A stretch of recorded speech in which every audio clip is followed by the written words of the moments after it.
I started to realize that the more I wrote on Substack, the more kind of what I was doing was connecting what I'm seeing in these natural systems and reading in these natural systems. I mean, there's whole stories, right? You look at a rock face in southern Utah, and there is a whole, when you understand geology, you can understand that that's a depiction of this whole history of like ebbing and flowing sea levels, and then the different, organisms that lived there at the time, and the different oxic and anoxic conditions. So the colors of the rock reflect all these things. And so you can start, and then there's, of course, pictographs, right? Like when you go on river trips, you'll find pictographs.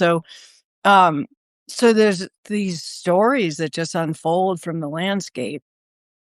But it takes dropping in and paying, like, the sort of this like deep somatic experience where you drop into a place and you start to not just see it and like you engage all your senses to start to, and I sort of have been referring to that as wild attention.